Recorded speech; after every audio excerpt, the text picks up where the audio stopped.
Right, so what are we doing? Are we doing this? Yeah. So this Doing is the first slide. this is called Why Your Music Sucks, and the whole point of it is for me to show you my music. You guys are going to comment on my music, tell me what's working, what isn't, and then hopefully independent artists can also get something from it. So it's kind of a commentary on what I'm doing, but also then we're going to talk about things we've reacted to and what's gone well on it, what hasn't gone well on some people's songs that we've listened to. So we're going to use examples of what we've reacted to and the ones we've liked from previous episodes and the ones we haven't liked to talk about where artists are going wrong, to try and help them like be seen in a world that is full of music. I think I wanted to talk about confidence first. So, what do you guys hear in songs that maybe stands out as very confident? Like what makes a song sound confident or an artist confident? When they're able to like showcase their singing abilities in a range of different ways, like loud or quiet or you know what I mean, or screaming and stuff like that. And also with having we talked about it in the past, having their vocals at the sort of forefront of the song because that's where it needs to be because that's the main. Yeah, That's what people hear. That's what people listen to. I think that's a big one. A big one that's come from most of our episodes is that the lyrics end up at the back, don't they? Yeah, And 'cause then you can't hear them.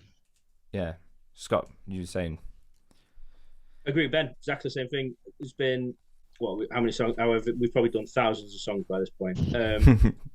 At least 20% of them have been you can't hear the words, not because they've mumbled, not because they're not pronouncing them clearly, because they've just not been confident enough to put them to the front of the music. Yeah. And even in the bits where they are loud, you can tell they're good, but obviously they've just not mixed it right. Like that. It also doesn't just, it's not just for vocals as well, though, but like guitar, you know, we heard songs where the guitar's been really distorted, like, and it might be just like a beginner guitarist and they're just trying to get a bit of the sound down. You can't actually hear the guitar, it's just like a distorted mess. So maybe they're not confident in the sense that they don't think they have the ability to play the guitar to a good level. I don't know. It's a tricky one, isn't it? Because you don't want to stop people from trying to make music and discourage them by saying you're not good enough at this instrument. But you can kind of tell when someone's not confident, like in an instrument, compared to someone who is really confident. But you could pay someone to do that, Oh yeah, of course, yeah. But coming back to the vocal one, that one's huge, and it feels like, from my experience, a lot of people who are instrumentalists who play guitars, bass drums, whatever. Lyrics are the afterthought, and it's the thing they're always least confident with. So that's what ends up at the back, and it's usually these guitarists where the main focus of the song is the guitar. And to an average listener, the average Joe who's just putting on the radio, they want something to sing along to, don't they? And that kind of comes down to confidence. Catchy. Yeah, catchy. It's a good singing. word. Well, not even catchy, but like we said in Like chlamydia. Not as catchy as that. Well, maybe super catchy. More catchy than that. What's more catchy than chlamydia? So, I think if I play you a song I did, and I want you to just think, does this sound confident, or does it not sound confident? So I've really recently did an EP. It was like 6 songs. What's EP stand for? It's Extended play. extended play. They're usually like EPs are like short songs. They're Short not. albums. Yeah, they're like 5-6 songs. Why is it something called like extended play and then it's the short version?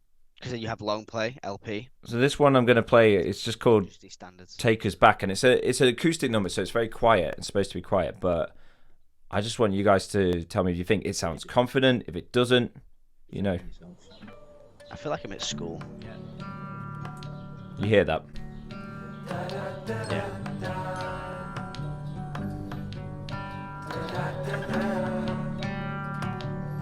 It feels so weird to show you my stuff like this. Like the blinkers taken off a horse, I can look around freely, taking the full force of everything that I couldn't see before, couldn't make a change for shore. Okay, so just from that, do you think that sounds forward and confident or not? I know it sounds calm, that's the point, but I would say I don't know yet, just because that could easily just be a little bit of a little bit of vocals in the background or whatever, just sort of setting the mood. I don't know if it's supposed to be at the front of the song yet, because you could easily just come in louder a little bit later on with your actual yeah. verse. But was it one of those where instead of trying to listen and hear the lyrics, you are actively trying to listen to it? So, where there's songs where you just feel like it's like someone singing at you, and you're not even thinking about the words; they're just going into you. Whereas ones where you're like really trying to listen. How did that compare? I don't think I was trying to listen to it. I'm always trying to, every song I listen to, even on radio, I'm listening to what the words are saying. A lot of people, I know people don't do that a lot of times. They'll sing along without even realizing that it says a certain thing. Yeah.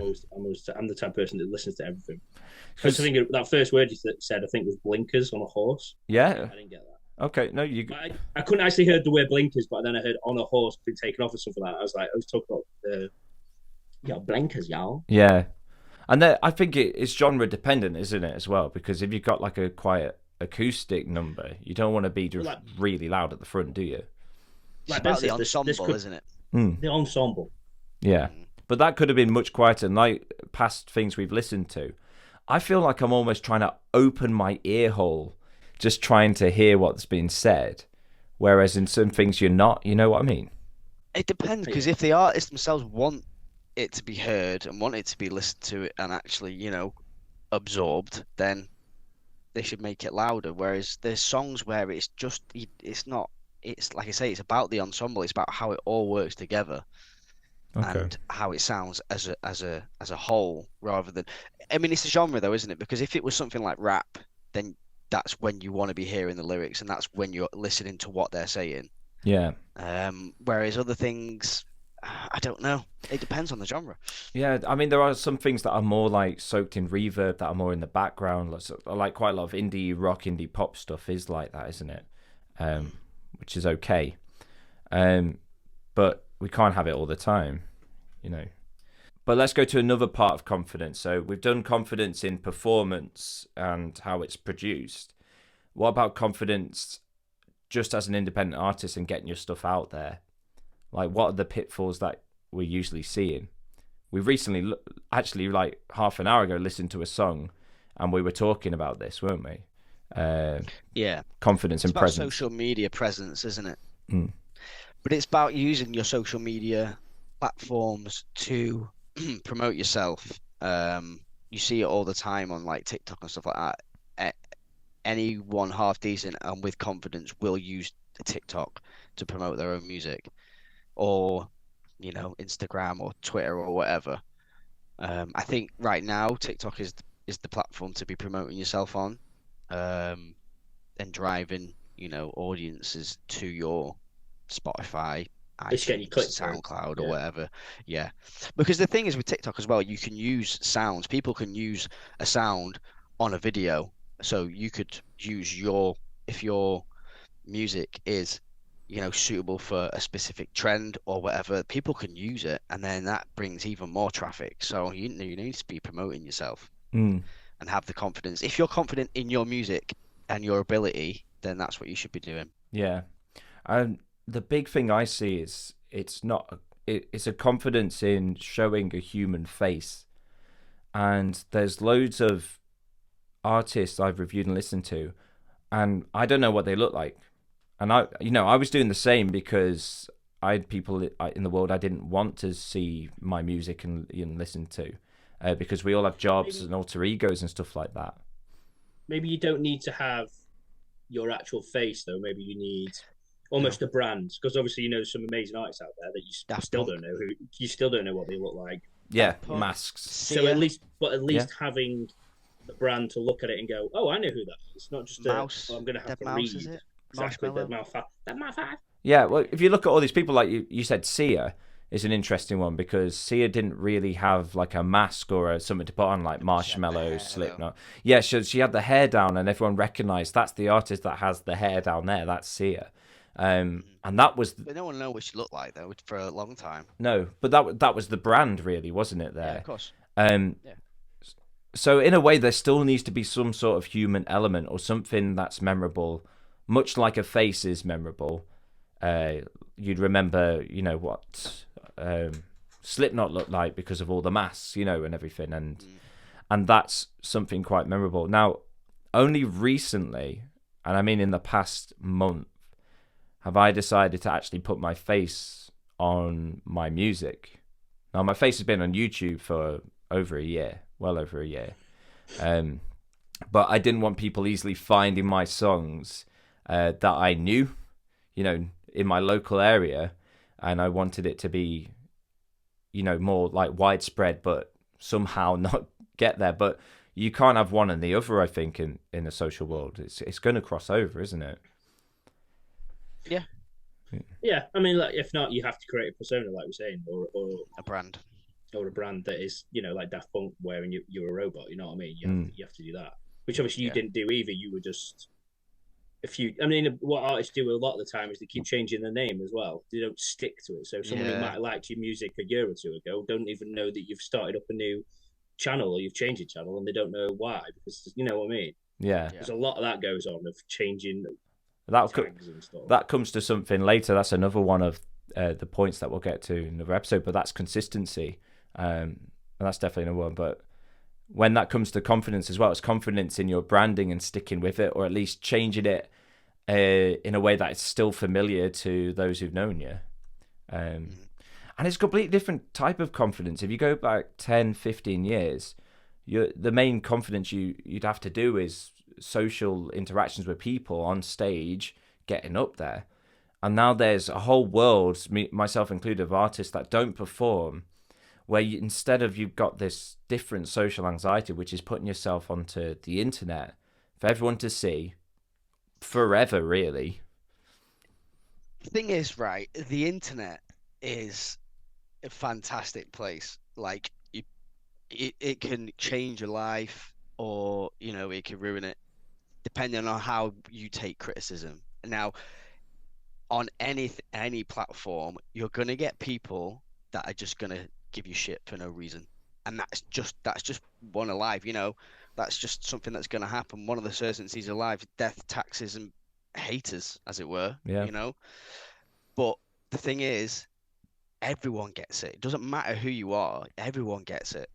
I don't. And well, yeah, but you don't really post on social media. Like, so when I had been posting on TikTok, with my gym thing, getting a load of followers and stuff like that. But you'd get people on videos just giving you shit.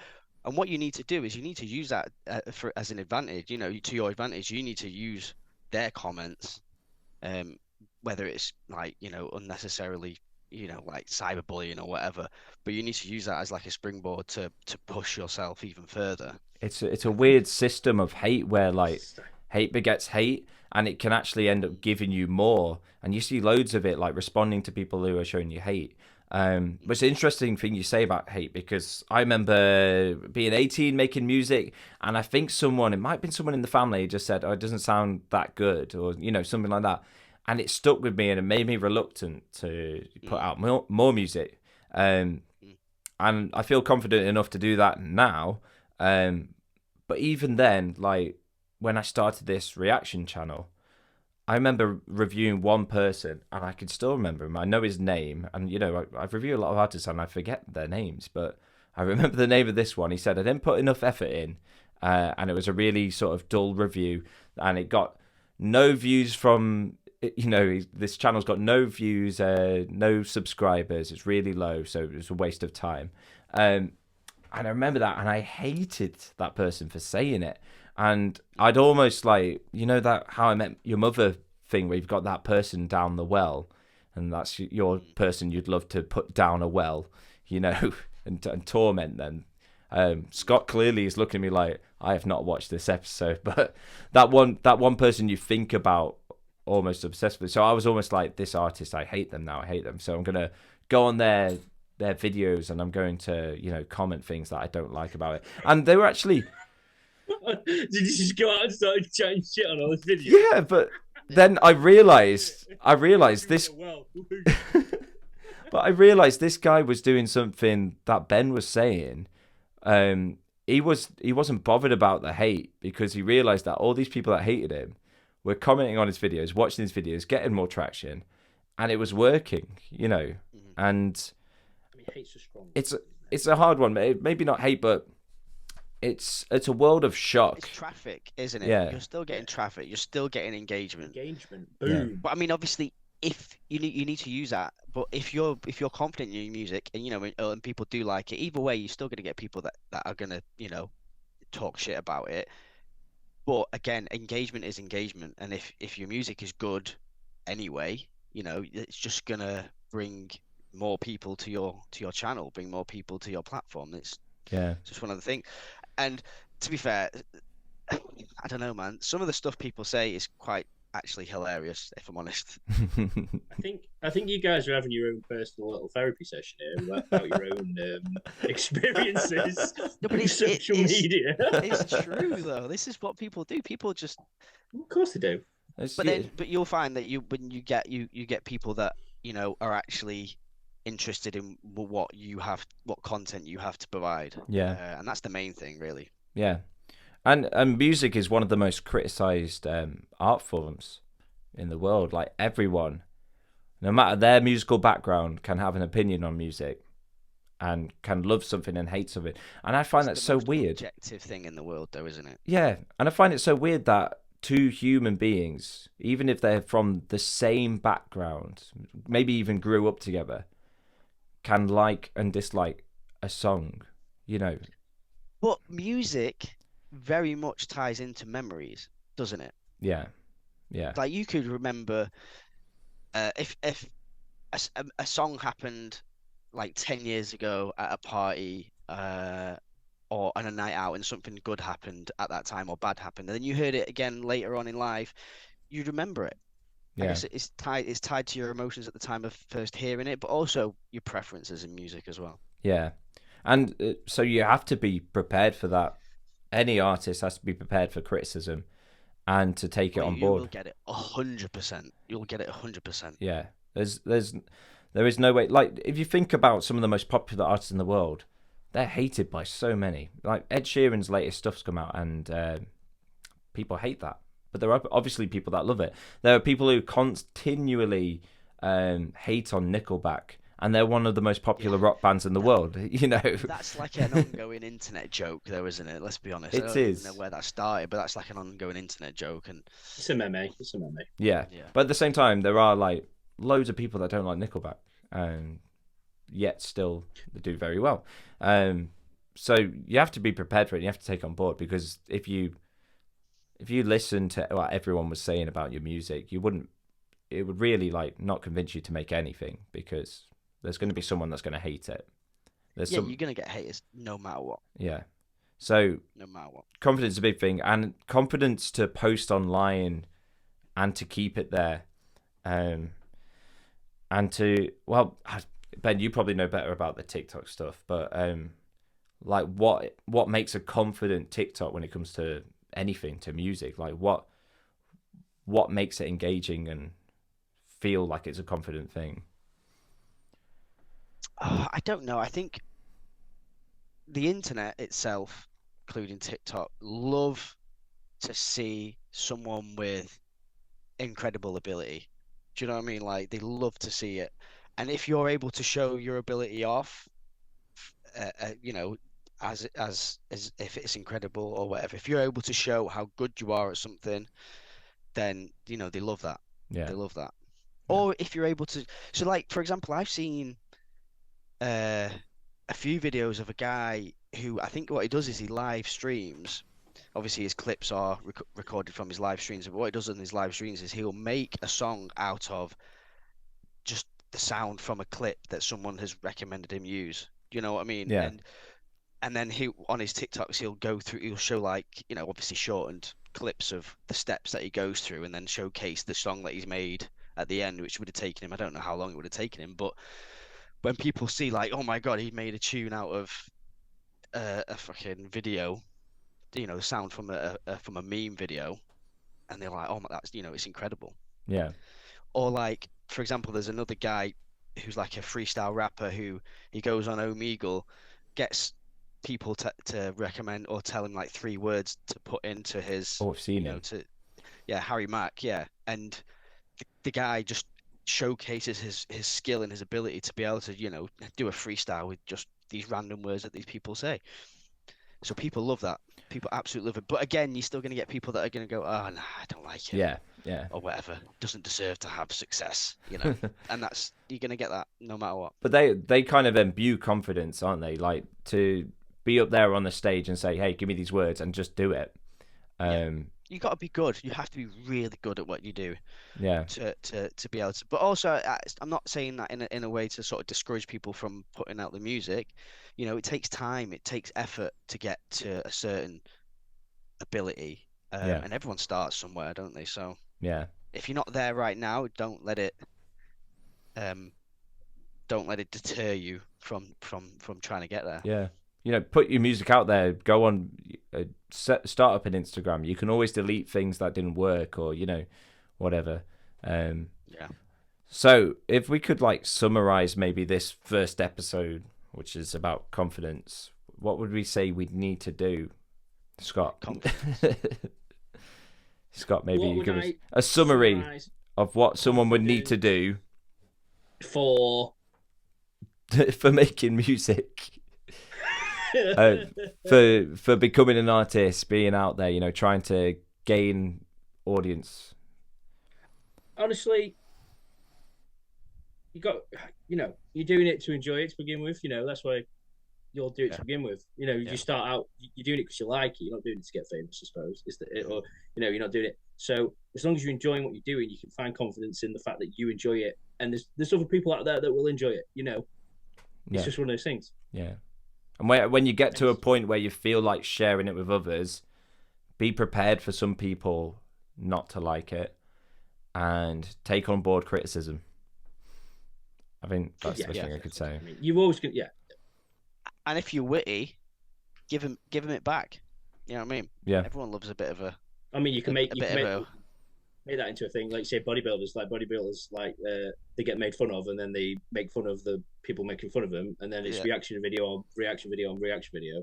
Yeah. They love it. Yeah. If you're able to be witty and but comedic in your response, but don't be shitty. Be witty, not shitty. So it's like, recognize when there's someone criticizing your work and take it on board, and recognize when someone's just being mean to get a reaction out of you, because there is a big difference between that.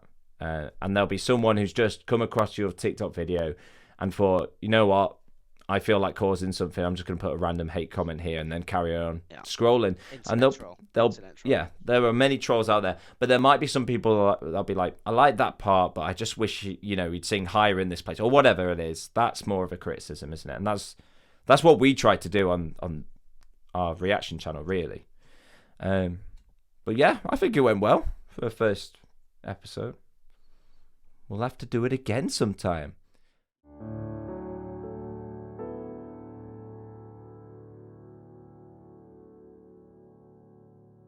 Oh, I say.